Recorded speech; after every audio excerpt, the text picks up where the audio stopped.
Tous, vous venez d'obtenir le concours ou êtes tout simplement curieux de la suite? Cette vidéo est faite pour vous. Après le concours, ce n'est pas gagné. Il faut continuer de travailler dur pour être titularisé durant l'année suivant la réussite du concours. En cas de non-titularisation, il est possible d'être renouvelé une deuxième année. Je vais maintenant vous présenter les 4 plus gros problèmes que vous pouvez rencontrer après la réussite du concours et des solutions possibles à ces problèmes. Le premier problème, c'est une surcharge de travail durant l'année. Le système actuel est selon moi mal conçu car il faut valider un Master 2 pour être professeur des écoles. Or, si l'on suit un cursus entre guillemets normal, on peut passer le concours dès le Master 1 et bien souvent dénommé MEF premier degré, c'est-à-dire métier de l'enseignement, de l'éducation et de la formation, mention premier degré, professeur des écoles. Ainsi, en cas de réussite au concours, vous vous retrouverez en alternance au sein d'un Master 2 MEF la moitié de la semaine et l'autre moitié vous serez professeur des écoles stagiaires, PES, sur le terrain. Ce rythme est très difficile car la préparation des cours demande un temps considérable lorsque c'est la première fois. De mon point de vue, il est nécessaire d'y consacrer tout son temps. Ainsi, je préconiserais de reporter son stage de concours l'année d'après si vous obtenez le concours, ce qui est tout à fait possible. Vous pourrez alors passer et valider votre Master 2 en toute tranquillité. Vous aurez aussi la possibilité d'acquérir plus de retours des autres PES, notamment sur leurs difficultés, afin de ne pas reproduire leurs erreurs. Je ne peux que vous conseiller durant l'année de M2, ou idéalement le plus tôt possible, avant de prendre fonction, de vous documenter à l'aide des nombreux blogs disponibles en tapant dans Google comment réussir sa première année de PES, ou à l'aide de certains livres comme par exemple réussir ses premières années en primaire aux éditions Belin. Il ne faut surtout pas sous-estimer la difficulté de cette année. La classe ne pourra pas se dérouler comme vous l'aviez prévu a priori. Il y aura forcément des imprévus et s'informer permet d'anticiper un maximum de situations. Passons maintenant au deuxième problème qui pour moi est le plus gros problème. Les élèves ne vous respectent pas, donc ne vous écoutent pas. Si les élèves ne vous respectent pas, alors ils ne vous écouteront pas. Et il sera tout simplement impossible de faire cours. Il n'y a que 2 façons d'y remédier. Je dirais qu'il y a 2 niveaux, le niveau facile et le niveau difficile. S'agissant du niveau facile, alors pour un débutant, c'est ce qu'il y a de plus simple, je dirais, et le recommande afin d'assurer la titularisation. Il suffit d'être autoritaire, faire preuve de fermeté. Il ne faut pas essayer d'être ami avec vos élèves, car ils ne vous respecteront plus sinon. Vous allez jouer un rôle, celui du grand méchant ou de la grande méchante. Comme le dit mon oncle, qui est directeur d'école avec plus de 20 ans d'expérience, il est plus simple de serrer la vis au départ, puis la desserrer ensuite que l'inverse. Autrement dit, forcez-vous à ne rien laisser passer dès le départ, car la première impression est essentielle dans ce métier. Certains professeurs s'amusent même à trouver une cible, entre guillemets, lors du premier jour, un élève qui serait répréhensible, afin d'en faire un exemple pour faire comprendre à tout le monde leurs limites. Les enfants cherchent constamment les limites auprès des adultes, qui sont en quelque sorte leurs guides. Votre crédibilité est en jeu à chaque instant, donc quand vous instaurez une règle de vie, notamment s'agissant des sanctions, n'y dérogez jamais et appliquez-les sans discussion, car les élèves essayeront toujours de négocier à coup de... en disant par exemple « ce n'est pas moi, c'est lui », ou bien encore « je n'ai rien fait ». Je me rappelle d'une élève qui était retournée en train de parler à son camarade et quand je l'ai interpellée, elle m'a dit qu'elle ne parlait pas. Elle s'est même mise à pleurer quand je l'ai sanctionnée alors qu'elle était indiscutablement en train de parler.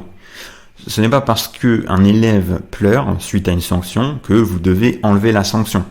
Appliquez-la en rappelant à l'élève qu'il n'a pas respecté la règle et que, comme annoncé auparavant, la sanction a donc été appliquée. Ne cédez pas, même si toute la classe est contre vous, car c'est vous la référence, c'est vous le modèle. Passons maintenant au niveau difficile. Se faire respecter, non pas cette fois par la fermeté, mais par votre haute compétence. Vos séances seront très bien construites, de façon à intéresser suffisamment les élèves pour qu'aucune idée néfaste au climat de classe n'émerge dans leur esprit. En effet, en général, les élèves font des bêtises uniquement quand ce n'est pas assez intéressant et s'ennuie. Mais en tant que débutant, il n'est pas simple de construire des séances intéressantes dès le début.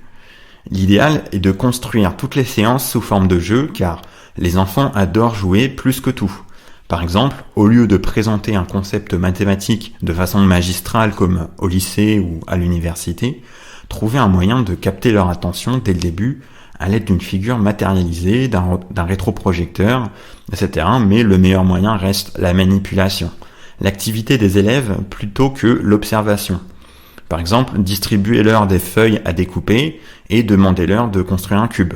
Le troisième problème, la troisième situation que vous pourriez rencontrer en tant que PES, ça va peut-être vous surprendre, mais selon moi, ce serait être en binôme avec un professeur expérimenté. Je dis bien expérimenté, pas inexpérimenté. Vous pourriez vous dire que cela peut être une aide précieuse, mais cela en réalité est très aléatoire. Si le professeur est sympa et vous aide, c'est positif, mais si le professeur vous laisse vous débrouiller et ne cherche pas à devenir un complément de vos séances, cela deviendra vite une épine dans le pied. En effet, le professeur expérimenté apparaîtra bien plus compétent que vous et donnera aux élèves ainsi qu'à leurs parents un sentiment d'incompétence par rapport à vous. Les enfants ne manqueront pas de comparer les deux, vous et le professeur expérimenté, en disant par exemple « Ah, pourquoi vous n'êtes pas comme les autres professeurs ? Avec l'autre professeur, on ne fait pas comme ça ». Ce qui peut vite devenir énervant et bloquer le cours, puisque vous serez toujours en train de vous justifier. Certains parents pourraient également vous comparer avec l'autre professeur qui est si génial par rapport à vous. En conclusion, je pense qu'il est préférable de se retrouver avec un autre PES, professeur des écoles stagiaires, inexpérimenté donc. Demandez un changement de classe ou d'équipier si ce n'est pas le cas et si vous ne voulez pas prendre de risques. La quatrième et dernière situation, dernier problème que vous pourriez rencontrer en tant que PES, qui va moins vous surprendre, ce sont les parents surprotecteurs. Parfois, en effet, la difficulté se trouve là où on l'attend le moins. Certains parents sont d'une grande bienveillance, mais d'autres peuvent vite devenir source de problèmes. Pour ma part, j'ai été confronté à ce cas une fois. Une mère avait pris rendez-vous avec moi car son fils était rentré en pleurant et apparemment étant responsable de tous les maux sur la Terre, y compris le coronavirus, je suppose, j'aurais joué un rôle dans cet événement. Cela n'avait absolument pas de sens. Pour remédier à ce problème, il va falloir oser remettre à sa place le parent, ce qui n'est pas simple quand on est plus jeune que le parent en question.